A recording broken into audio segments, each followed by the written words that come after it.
जय हिंद दोस्तों, कैसे हैं आप। उम्मीद करते हैं कि आप बहुत अच्छे होंगे, अपनी पढ़ाई कर रहे होंगे। और आज फिर हमारा एक नई क्लास। आज जो है हमारा एक नया टॉपिक है रेस्पिरेटरी सिस्टम का। कल हमने आपको करा दिया था जो गया क्लास है उसमें, लास्ट क्लास में जो है कि नोज के बारे में, लेरिंक्स के बारे में, फेरिंक्स के बारे में और जो है इनके बारे में बता दिया था। शायद उसमें एक पॉइंट छूट गया था एपिग्लोटिस, कि एपिग्लोटिस क्या होता है। तो देखिए, एपिग्लोटिस जो है हमारे लेरिंक्स के ही ऊपर होता है और ये क्या करता है, जब हम भोजन ले रहे होते हैं तो बोलस जो अंदर की ओर जा रहा है उसको श्वास नली या कहे कि ट्रेकिया में आने से रोकता है। कौन? एपिग्लोटिस।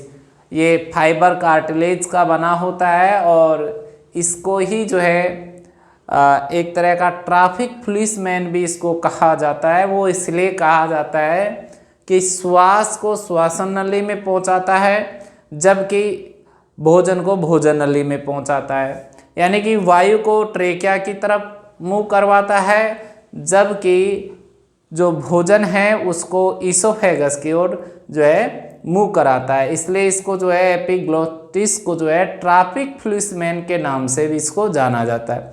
ये हो गया एपिग्लोटिस। और इसके बाद जो है हमारा आज का नया जो टॉपिक है वो ट्रेकिया के बारे में है। देखिए, ट्रेकिया क्या है। ट्रेकिया जो है इसको श्वास नली के नाम से हिंदी में इसको जानते हैं।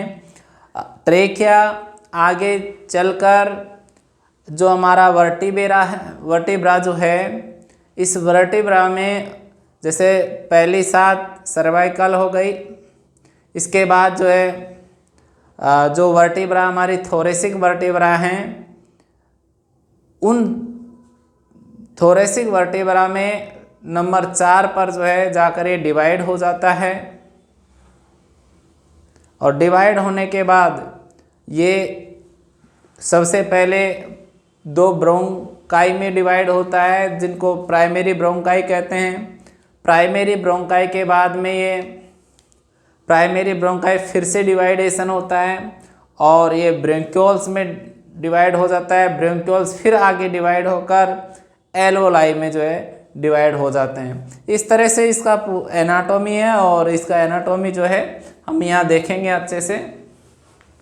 देखिए, आज हमारा जो आज का टॉपिक है और उस टॉपिक का नाम क्या है? ट्रेकियो ब्रोंकियल ट्री।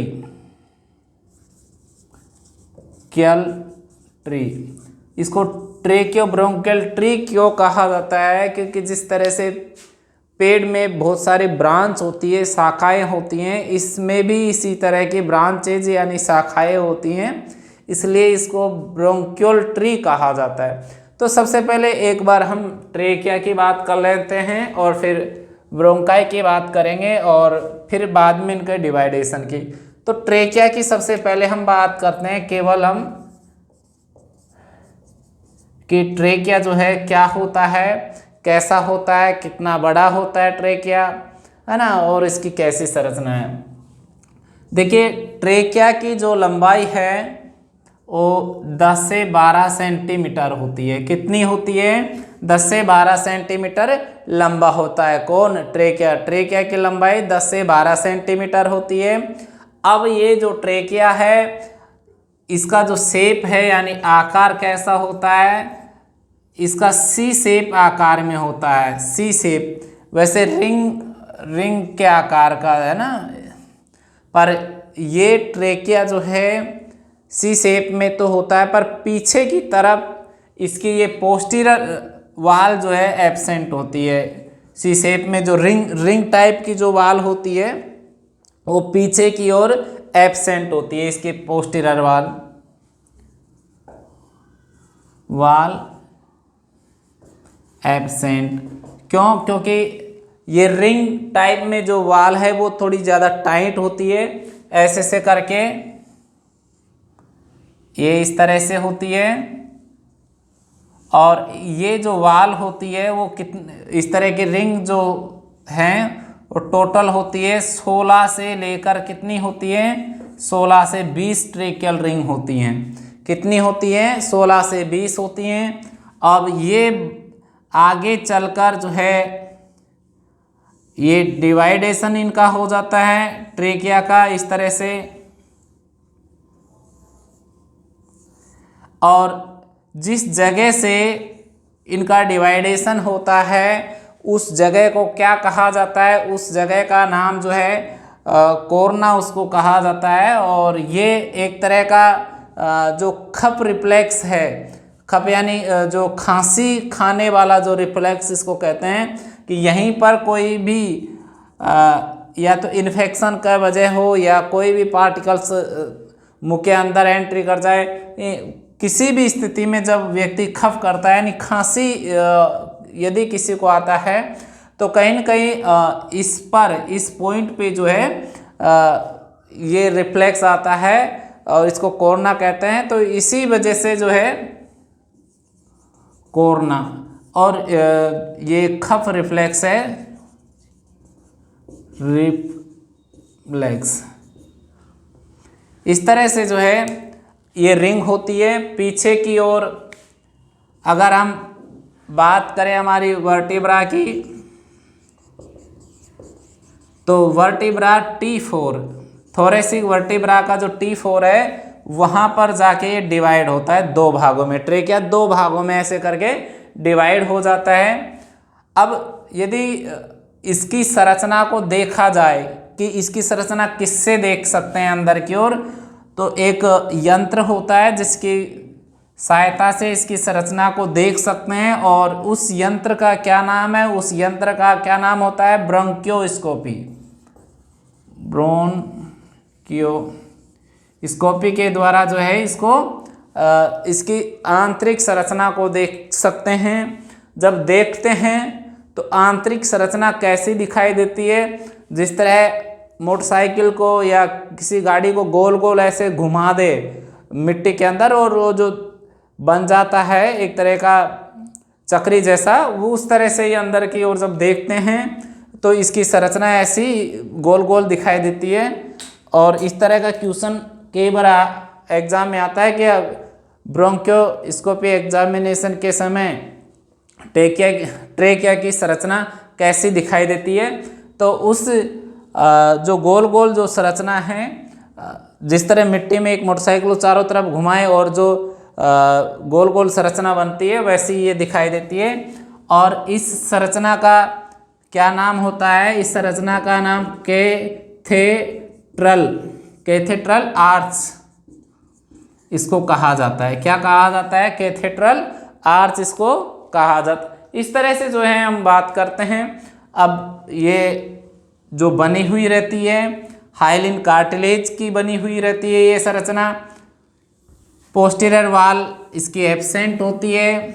क्यों रहती है, क्योंकि पीछे से इस ट्रे के आगे होता है, जबकि ट्रे के आगे जस्ट पीछे से कौन गुजरती है, ईसोफेगस, यानी जो हमारे एलिमेंट्री नाल है, भोजन नली जो है वो जस्ट इसके पीछे होकर गुजरती है। आगे की ओर श्वास नली होती है, उसके पीछे जो है कौन सी नली होती है, भोजन नली होती है। अब भोजन नली पिचके नहीं, इसलिए ये पीछे की साइड कैसी रहती है, उसमें रिंग शेप नहीं होती, खाली आगे के साइड ही रिंग शेप होती है। तो कहीं ना कहीं भोजन आराम से पास हो सकता है और उसको भी कोई दिक्कत नहीं आती, भोजन को भी। तो इसलिए ये पीछे से जो है प्राकृतिक रूप से बनी हुई ऐसी संरचना है जिसमें श्वसन नली और साथ में ईसोफेगस दोनों को एक कंफर्ट जो है मिलता है पीछे से, इसके सी शेप टाइट नहीं होने की वजह से। अब हमारा अगला जो टॉपिक है ट्रेकिया हो गया है। अब ट्रेकिया के बाद में हम लंग्स पढ़ेंगे कि लंग्स जो है कैसा होता है, लंग्स के बारे में पढ़ेंगे। देखिए लंग्स जो है,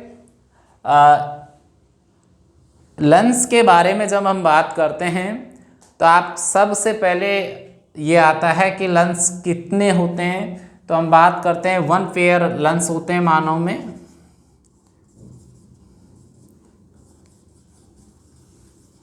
यानी लंग्स की संख्या 2 होती है, 1 पेयर यानी दो लंग्स पाए जाते हैं। और ये हमारा जो थोरेसिक कैविटी है उसमें सबसे ज़्यादा एरिया घेरने वाला अंग है। कौन? लंग्स। तो हम कह सकते हैं जो है lungs occupies most of the thoracic cavity. ठीक है, lungs occupy most of the thoracic cavity. तो थोरेसिक जो कैविटी है उसमें सबसे ज़्यादा यदि कोई एरिया को कवर करता है, एरिया को घेरता है इसमें के अंदर, तो सबसे बड़ा ऑर्गन कौन सा है? हमारा लंग्स है, जो सबसे ज़्यादा एरिया को कवर करता है। इसके बाद हम बात करते हैं कि लंग्स का वजन कितना होता है, यानी वेट की बात कर लेते हैं। वेट कितना होता है? देखिए दोनों लंग्स का वेट अलग अलग है। यदि हम लेफ्ट लंग्स की बात करते हैं तो इसका वजन होता है लगभग 600 ग्राम। और इसी प्रकार यदि हम राइट लंग्स की बात करते हैं तो इसका वजन थोड़ा सा ज़्यादा होता है, यानी कि राइट लंग्स कितना होता है? इसका वजन होता है 650 ग्राम। इस तरह से जो है 650 ग्राम इसका रहता है और लेफ्ट का जो है 600 ग्राम होता है, यानी 650 इस तरह से जो है इनका वजन होता है। और ये वजन भी कई बार एग्जाम में पूछा जाता है कि लंग्स का कितना वजन होता है। तो टोटली अगर दे रखा होगा तो जो है 1200 से 1500 के बीच में दे रखा होगा, तो वहाँ पर वो ठीक चले जाएगा। अगर ऐसे दे रखा है कि लंग्स का वजन होता है और एग्जाम में दे रखा है 1200 से 15 या 1800 से 2000 ऐसे दे रखा है, तो अगर कहीं दे रखा है 1200 से 1500 या 1200 से 1300, तो ये क्वेश्चन 1200 के आसपास का जो क्वेश्चन रहेगा, आंसर रहेगा, वो ठीक जाएगा। ठीक है, तो एग्जाम में पूछता है ये कि जो है कि लंग्स का कितना वजन होता है, लंग्स कैसा ऑर्गन है। देखिए श्वास जो लेते हैं उसको क्या कहते हैं? पीनिया कहते हैं। और कई बार श्वास कुछ समय के लिए टेम्परेरी रूप से रुक जाए तो उसको क्या कहते हैं? उसको कहते हैं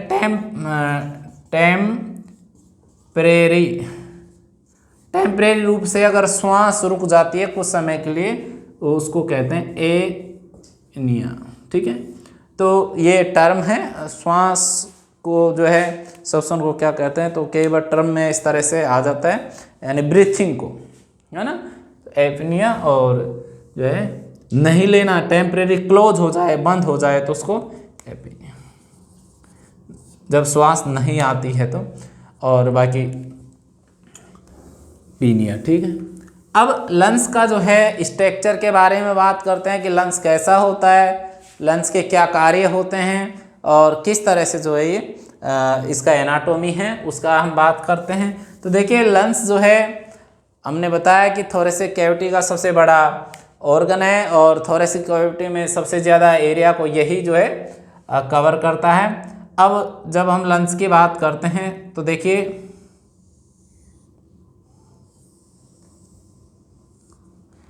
इस तरह से जो है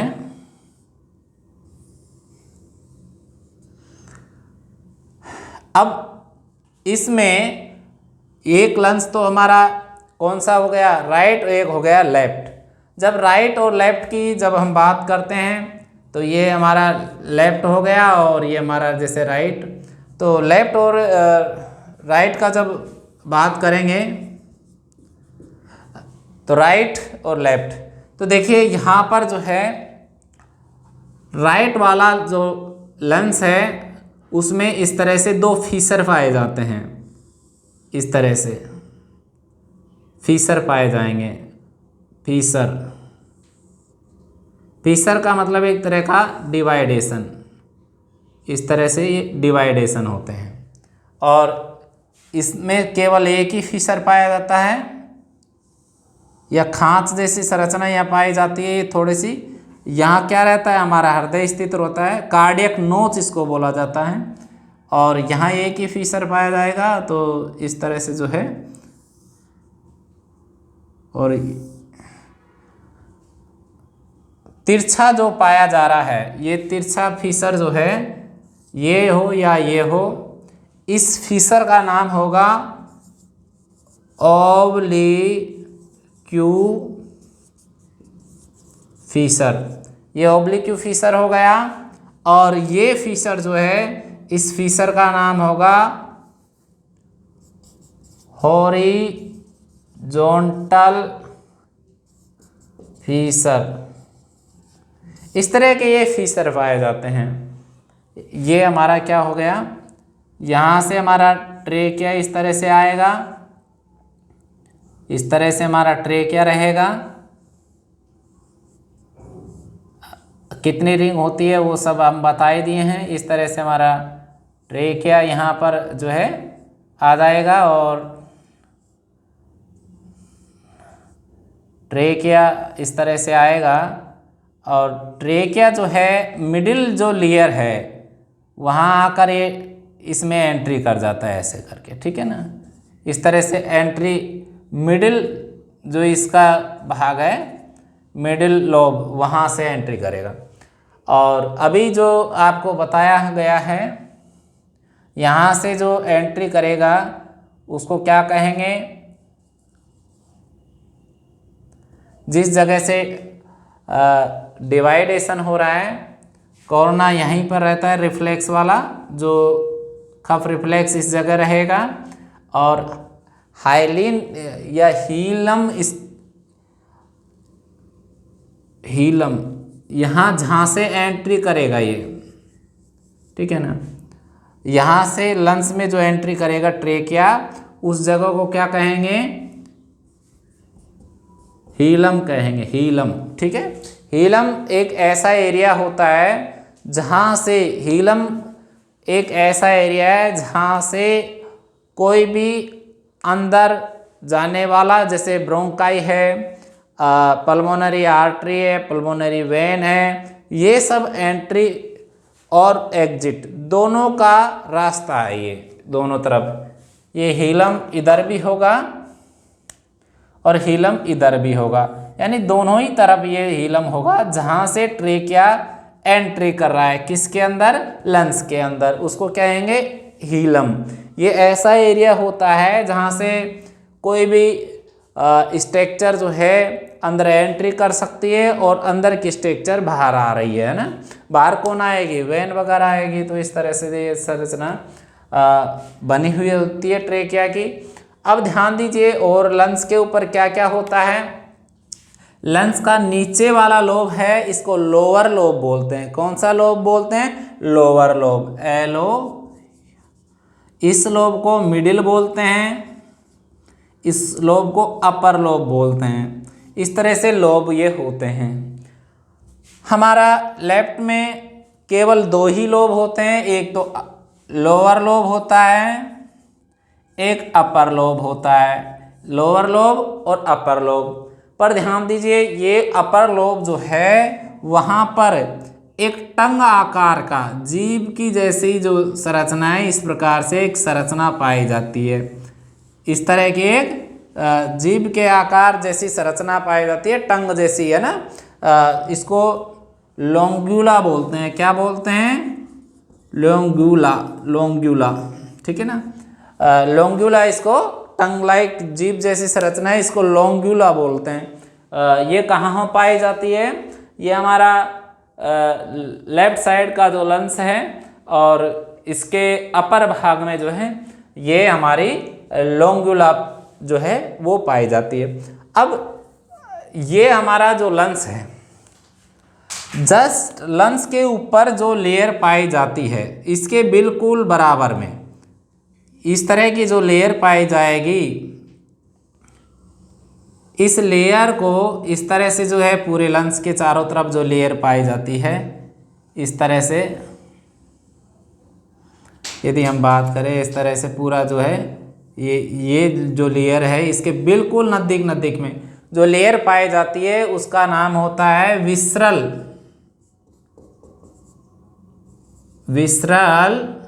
प्लूरा। Visceral pleura. जबकि लंस की जो ये लेयर है इससे थोड़ा दूर इस तरह से जो लेयर पाई जाती है, इस तरह से यहाँ दूर से इस तरह से, इस तरह समझाने के लिए बता रहे हैं ये सब। इसका नाम होता है पैराइटल प्लूरा। इस तरह से विसरल प्लूरा और पैराइटल प्लूरा, इस तरह की दो लेयर इसमें पाई जाती हैं। साथ साथ में जो हमारा ये लंस है, जिस कैविटी में ये पूरा रहेगा वहाँ पर इसमें फ्लूइड भरा रहता है। फ्लूइड क्या करता है, हमारे लंस की बाह्य आघातों से सुरक्षा करता है, यानी किसी तरह का हिलने डुलने पर हमारे लंस डैमेज नहीं हो तो उनसे ये बचा के रखता है। हमारा जो ये फ्लूइड है जिसे प्लूरल फ्लूइड कहते हैं। देखिए लंस का ही दूसरा नाम है प्लूरा, ठीक है ना, प्लूरल फ्लूइड। तो यहाँ जो हमारा प्लूरल जो फ्लूइड होता है कितना ml होता है, 15 ml के लगभग ये जो है प्लूरल फ्लूइड रहता है। किसी को निमोनिया वगैरह हो जाता है तो यही प्लूरल फ्लूइड जो है इसमें इन्फेक्शन होता है और इसकी मात्रा बढ़ जाती है।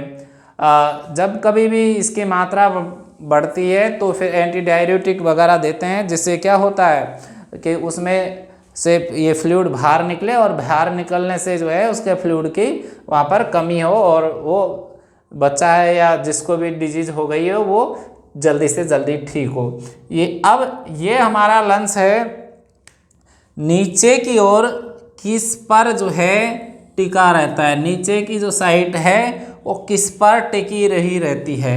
इस संरचना को क्या कहते हैं, इसको डायफ्राम बोलते हैं। यानी लंस का जो बेस वाला भाग है ये वाला क्या हो गया, बेस हो गया, ये लंस का बेस हो गया और इस भाग को अपेक्स कहेंगे। अपेक्स ऊपरी वाला भाग थोड़ा ब्लंट होता है, मोटा भाग ये होता है। और ये हमारी कार्डियक नोच हो गई है, यहाँ पर डियक नोच, यहाँ कौन होता है स्थित, हृदय यहाँ स्थित होता है। और ये इस तरह की जो संरचना है इसको क्या कहेंगे, बेस वाली जो संरचना है ये यहाँ पर लंस का बेस है। और इस कौन सी संरचना पे बेस टिका होता है लंस का, उस संरचना का क्या नाम होगा, डायफ्राम हो, डायफ्राम। इस तरह से तो कहीं न कहीं जो है हमारा ये लंस का जो हमारा डायग्राम है, एक बार और देख लीजिए इसको। इसमें जहाँ से हमारा ट्रेकिया डिवाइड होता है, डिवाइड होने के बाद दो ब्रोंकाई में डिवाइड होता है। और ये शुरू में जो डिवाइडेशन होता है ट्रेकिया का उसको प्राइमरी डिवीज़न कहते हैं। और ये प्राइमरी डिवीज़न से जब ट्रेकिया दो भागों में बढ़ता है तो इनको दूसरी भाषा में जो है ब्रोंकाई कह देंगे, प्राइमरी डिवीज़न या ब्रोंकाई, है ना। तो अब ये ब्रोंकाई जो है एंट्री करती है लंस के अंदर, और जिस जगह से लंस के अंदर की ओर एंट्री करती हैं उस जगह को हीलम कहते हैं, HILUM हीलम कहते हैं। अब यहाँ से ये संरचना या कहे कि ब्रोंकाई अंदर की ओर एंट्री कर जाती हैं यहाँ से। साथ में जितना भी स्ट्रक्चर है जैसे कि ब्रोंकास, पल्मोनरी आर्टरी, पल्मोनरी वेन बाहर निकलना, या ब्रोंकियल आर्टरी हुआ, नर्व्स हुआ, और पल्मोनरी लिम्फ नोड हुए, ये सब यहीं से जो है हीलम से ही अंदर बाहर का जो संरचना है वो एंट्री और एग्जिट यहीं से होता है, किसका, हीलम से ही, लंस में। अब इनको भी हम करवा देते हैं और आगे लिखवा देते हैं। इस तरह से जो है यहाँ पर आ जाएगा हीलम क्या है, लिख लीजिए। हीलम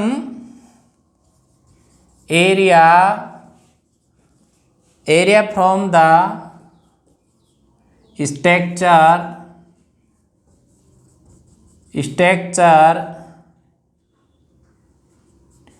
आइदर और लेवल, किसका लेवल? Level of lungs it is, ये जो सरफेस है ऐसी structure either level of lungs entry and exit, किन किन का होगा? तो देख लीजिए, यहाँ से मिटा देते हैं, शायद कैमरे में नहीं आएगा उधर का, हटा देते चित्र तो ज़्यादा ठीक रहता। पहला जो है कौन कौन सी है? Structures of root of lungs, यहाँ नहीं आएगा लंग्स। तो देखिए पहली कौन कौन सी है, यहाँ पर कौन कौन सी स्ट्रक्चर अंदर की ओर एंट्री करती है यहाँ पर, तो देख लीजिए।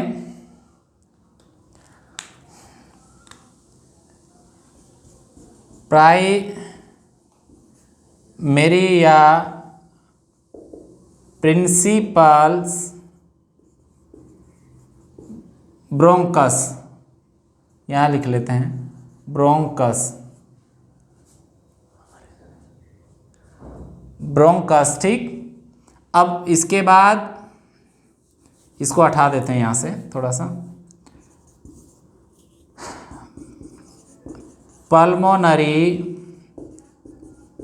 आर्टरी, इसके अलावा और क्या रहता है? पल्मोनरी वेन, दोनों साइड होती है पल्मोनरी वेन आगे, ठीक है ना, दोनों लंग्स में जाएगी पल्मोनरी वेन। अब इसके बाद आता है ब्रोंकियल जो आर्टरी। अब देखिए ब्रोंकियल आर्टरी जो है ना, वही लंग्स को सप्लाई करती है। हमारा जो लंग्स है उसको ब्लड सप्लाई कौन सी आर्टरी करती है? केवल ब्रोंकियल आर्टरी करती है।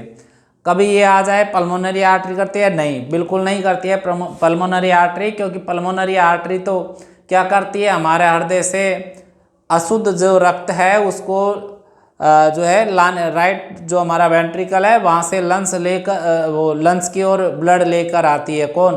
पल्मोनरी आर्टरी अशुद्ध रक्त को लेकर आती है। शरीर की मात्र एक ऐसी आर्टरी है पल्मोनरी आर्टरी जो हमेशा अशुद्ध रक्त को जो है लेकर आती है। बाकी जितनी भी आर्टरी होती हैं शरीर में वो क्या करती हैं?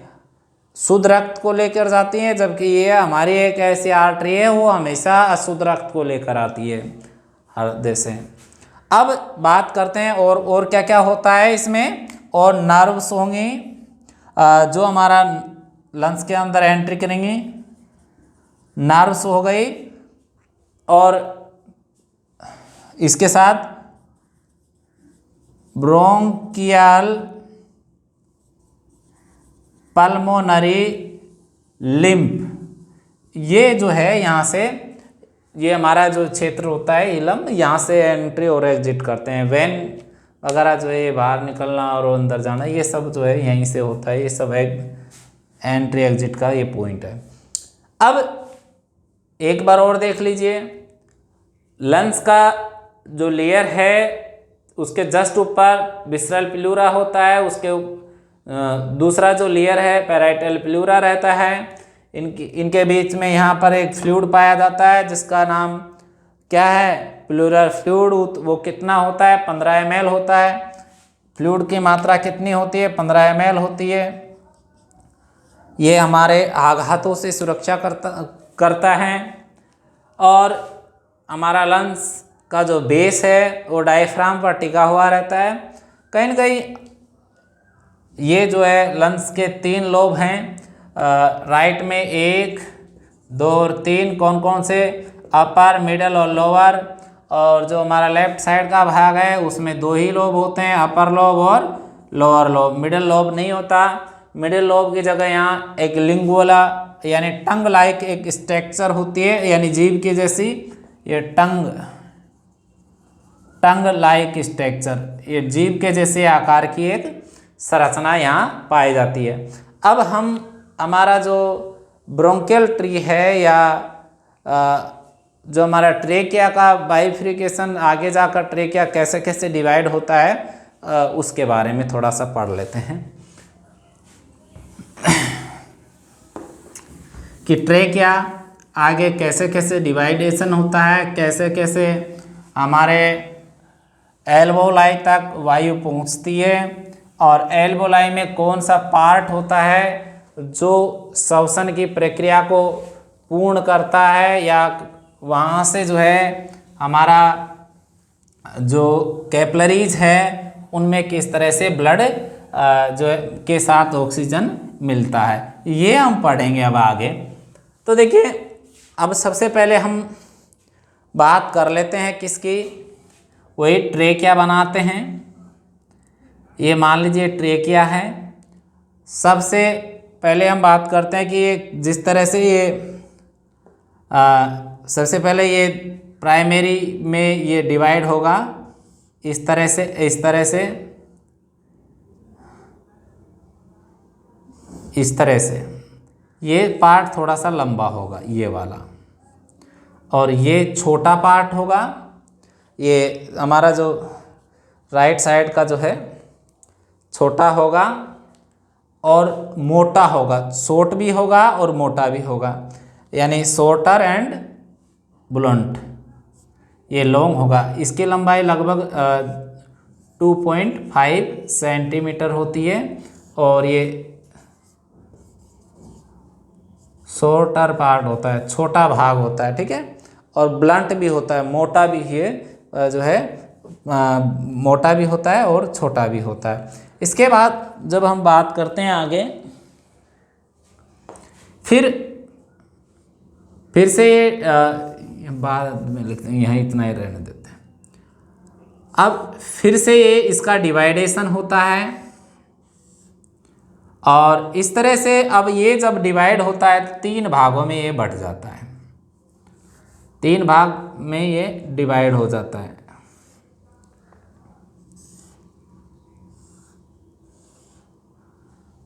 इस तरह से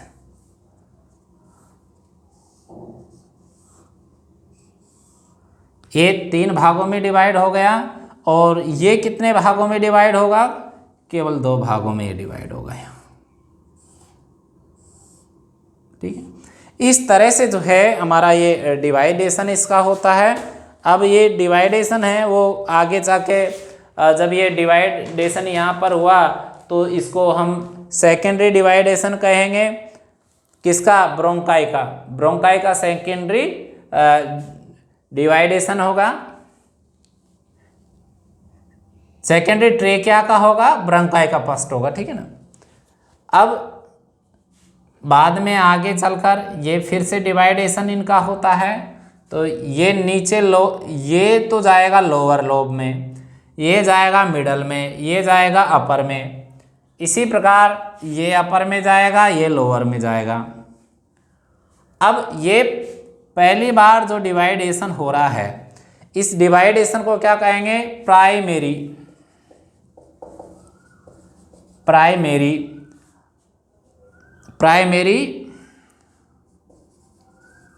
ब्रोंकाई, इस तरह से कह देंगे प्राइमरी ब्रोंकाई, या इसको ऐसे भी लिख सकते हैं डिवीजन।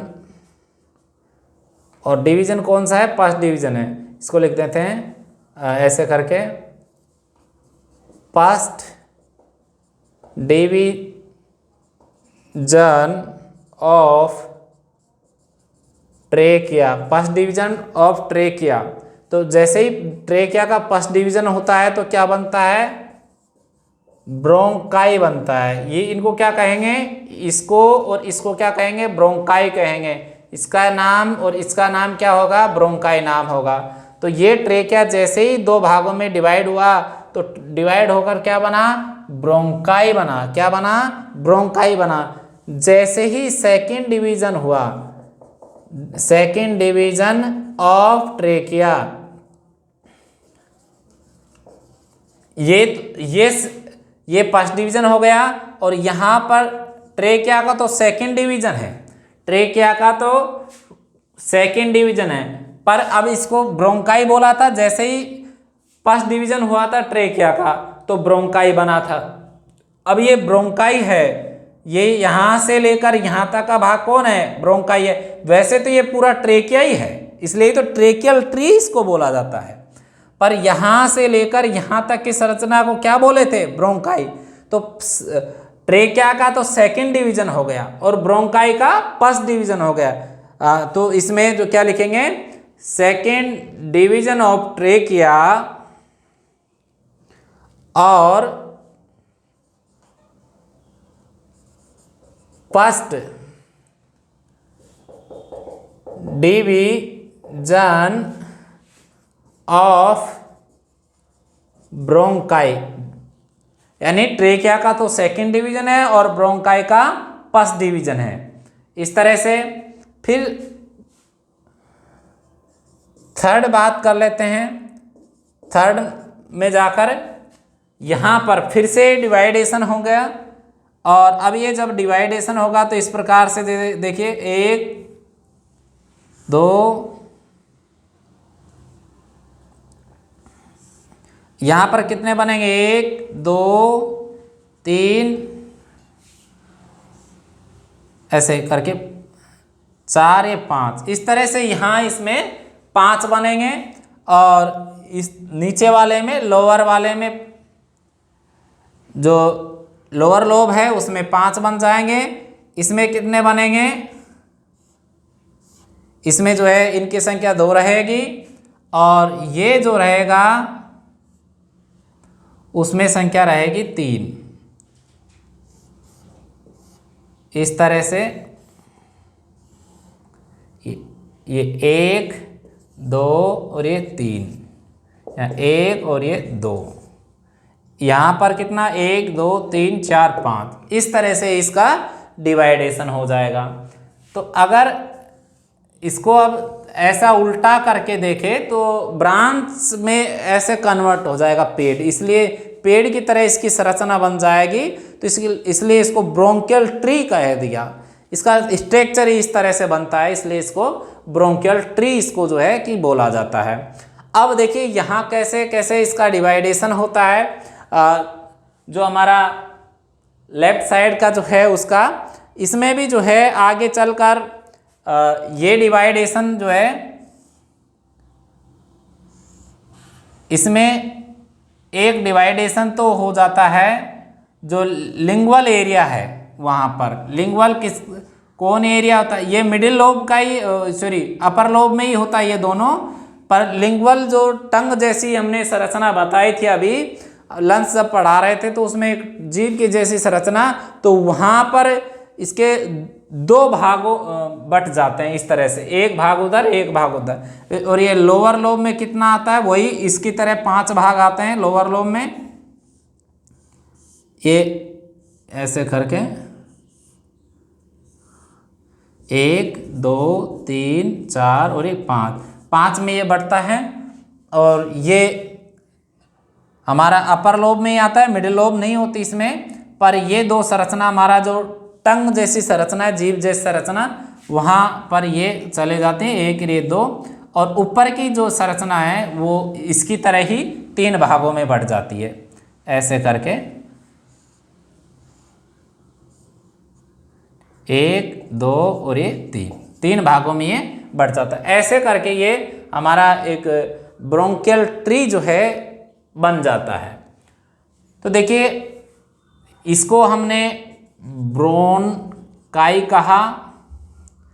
अब इसके बाद ये ब्रोंकाई यहाँ पर ब्रोंक्यूल्स में डिवाइड हो गया। अब ये ब्रोंक्यूल्स जो है आगे फिर डिवाइडेशन होता है। यहाँ पर ये प्राइमरी डिवीजन था ट्रेकिया का, ये सेकेंडरी डिवीजन है, और ये जो डिवीजन है इसको कहेंगे, इस डिवीजन को टर्सरी डिवीजन।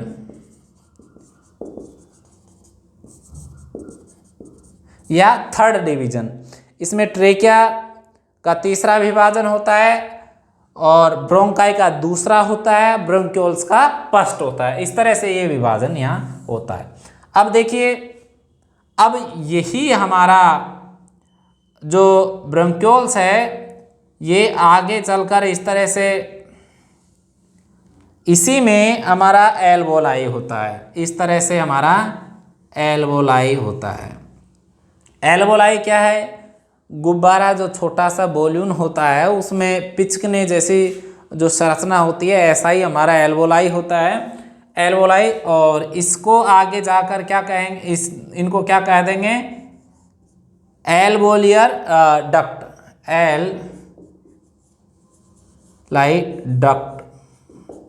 Alveoli duct. और ये इस तरह की संरचना में जो है के अंदर घिरा हुआ रहेगा, इसको कहेंगे एल्वोलरी सेक, एल्वोलरी सेक। अब हमारा जो पूरा लंग्स है, रेस्पिरेशन सिस्टम, हमारा रेस्पिरेटरी सिस्टम है, इसका बेसिक जो श्वसन की प्रक्रिया का बेसिक जो स्ट्रक्चर है या सबसे महत्वपूर्ण कोई अंग है तो हमारा कहने का मतलब ये एल्वोलाई है। यही एल्वोलाई एक ऐसी संरचना है जो हमारे रेस्पिरेशन में ऑक्सीजन को जो है लेने का काम करती है। इसके बिना जो है ये ऑक्सीजन का जो है इनहेलेशन का प्रक्रिया जो है पूर्ण नहीं होगा। तो कहीं न कहीं एल्वोलाई हमारी एक फंक्शनल यूनिट की तरह ये काम करती है। अब जब हम बात करते हैं एल्वोलाई की यहाँ पर, तो ये जो है नाक से लेकर जो यहाँ तक का पार्ट होता है, नोज से, और ये वाला भाग यहाँ तक का जो भाग है इसको हम डेड स्पेस के नाम से ही जानते हैं, क्योंकि यहाँ पर वायु आती है, ऑक्सीजन वायु तो यहाँ तक आती है। जैसे एक साथ हम कितना वायु, एक जैसे सामान्य ब्रीथिंग जो होती है, श्वास लेते हैं तो कितना वायु आती है अंदर की ओर? 500 ml आती है, 500 ml। अब 500 ml में से यहाँ से और यहाँ तक, नोज से, नाक से लेकर जो हमारा एल्वोलारी डक्ट से ऊपरी भाग जो है यानी ब्रोंक्यूल्स तक, वहाँ तक कितनी होती है? 150 ml रहती है। बाकी की बची हुई 130 ml यहाँ पर जो ये स्पेस है वहाँ पर ये 350 ml एयर जो है नॉर्मल ब्रीथिंग की वो यहाँ पर होती है, और जिसको हम रेस्पिरेटरी एयरवे इसको कहा जाता है। और ये वास्तव में एनाटॉमिकल डेड स्पेस इसको कहा जाता है, क्योंकि यहाँ पर वायु का कोई आदान प्रदान यहाँ से नहीं होता है। अब आगे जब हम बात करते हैं, ये हमारा एल्वोलाई सेक हो गया, और ये हमारा कौन सा पार्ट हो गया? कैरिना हो गया, ये वाला भाग। और कैरिना क्या करता है? खफ रिफ्लेक्स, यानी खप जो करता है व्यक्ति। तो यहाँ पर कोई जैसे कि बीमारी हो गया तो यहाँ इन्फेक्शन पहुँच गया तो उस वजह से भी खप करेगा, या कोई पार्टिकल्स अंदर की ओर चले गए तो उसका भी कुछ रिएक्शन ऐसा होता है तो भी खप करेगा, खांसी करेगा। तो इस तरह से जो है ये हमारा आज का इतना ही टॉपिक है। अब अगली क्लास हम आगे करेंगे, और इसी तरह आप लोग हमारे वीडियो को देखते रहिए, लाइक कीजिए, शेयर कीजिए, हमारा भी जिससे मोटिवेशन बढ़ता रहे, और हम आपको जो है हर दिन एक नया क्लास के साथ आपको जुड़ते रहें। Thank you watching this video. Thank you.